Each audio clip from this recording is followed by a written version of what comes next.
ये बच्चों कक्षा 12 फिजिक्स में पढ़ते हैं। पहला चैप्टर है वैद्युत आवेश और वैद्युत क्षेत्र। उसमें पढ़ते हैं हम कूलाम का नियम।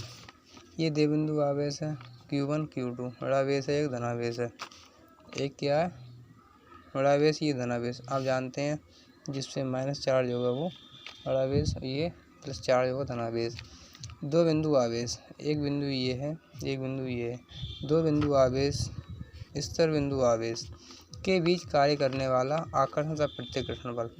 इनके बीच जो कार्य करने वाला आकर्षण तथा प्रतिकर्षण बल है, उन आवेशों के गुणनफल के अनुक्रमानुपाती।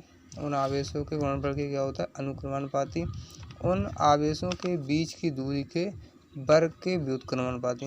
इन आवेशों के बीच की दूरी है, इसके क्या होता है? वर्ग के व्युत्क्रमानुपाती। क्या होता है? उल्टा हो जाता है ये व्युत्क्रमानुपाती। माना दो बिंदु आवेश ऋणावेश तथा प्लस Q धनावेश और इनके बीच की दूरी R तथा इन आवेशों के बीच लगने वाला बल F होगा।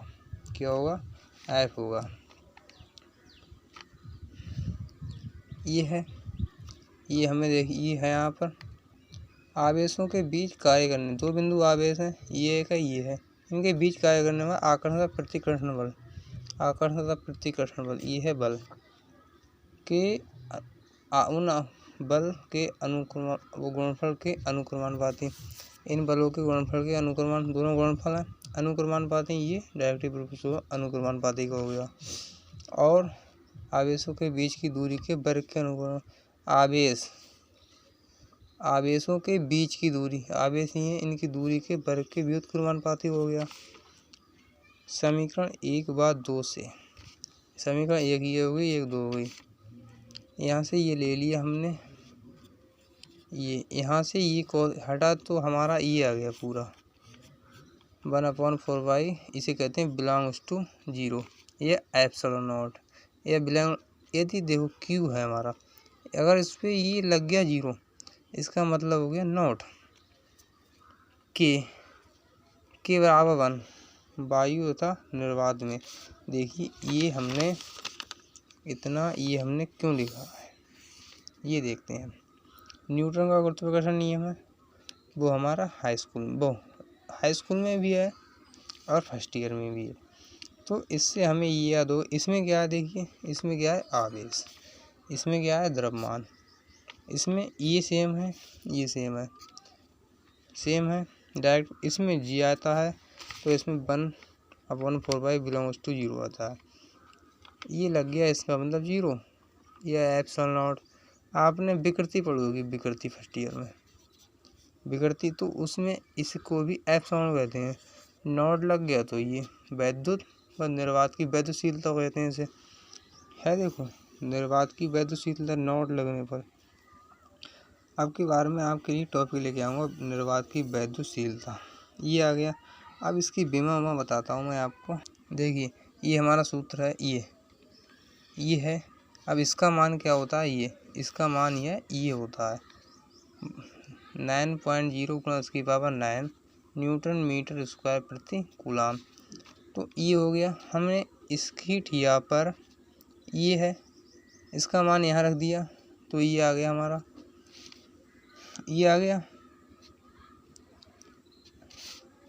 और F है तो ये इसका न्यूटन हो जाएगा। ये एप्सिलॉन नॉट की विमा, ये इसका मतलब ये है, जैसे हमारा ये है सूत्र, तो हम इसको एप्सिलॉन नॉट इधर निकाल लें। अगर हम इसे इधर निकाल लेंगे तो हमारा ये इधर आ जाएगा, और ये हमारा जो इतना पोर्शन बचा ये तो विमाहीन होता है, हमने यहाँ पर ये विमाहीन लिख दिया होता है।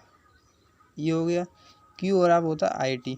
I क्या है हमारा? ये वैद्युत धारा, इसका मात्रक होता है एम्पियर। एम्पियर की जो विमा होती है A होती है, समय की टी होती है, आपको पता ही, हमने फर्स्ट ईयर में पढ़ी थी। कब पढ़ी थी? IT होता है, ये हमने कक्षा 11 में पढ़ी थी। तो ये Q है 1 Q के लिए 1 1T, 1 है, और ये 2 है Q, A स्क्वायर कभी नहीं बोलेंगे अगर 2 है, A2 और T2। यहाँ पर ये आ गया इसके बाद में एप्सिलॉन नॉट ये, इसकी विमा ये हो गई दोनों की, बल की विमा जो होती है एफ की MLT-2 स्क्वायर, कभी मत कहना ऐसे, एल स्क्वायर नहीं L2 ये हो गई। इससे इधर अगर नहीं है तो ये कितनी होगी हमारी 3 हो जाएगी, MLT-2 हो गई, इसकी हो गई ना। इसके बाद ये हो गई, फिर हम इसे क्या ले जाते हैं, ई है ये, इधर ऊपर ले जाएंगे तो ये हमारा माइनस का हो जाएगा, इधर ले जाएंगे ये भी माइनस का हो जाएगा, इसे ले जाएंगे ये प्लस का होगा, प्लस और 2 4 हो जाएंगे। यहाँ पर ये 4 ये 2 हैं, चाहे हम इसे इधर लिखें चाहे हम इसे इधर लिखें, इससे कोई फर्क नहीं पड़ता है। और हम बताएं आपको ये है एप्सिलॉन नॉट है, इसका मान भी ये है, ये ऐसा होता है रटने की, इसका कोई ज़रूरत नहीं, ये हम निकल भी जाता है। इसे देखो कहाँ से निकालते हैं, ये है इसके बराबर ये है 1/4 पाई बिलोंग्स टू 0, इसके बराबर ये है। तो हम इससे आराम से इधर ले जाके इसे निकाल सकते हैं बड़े आराम से।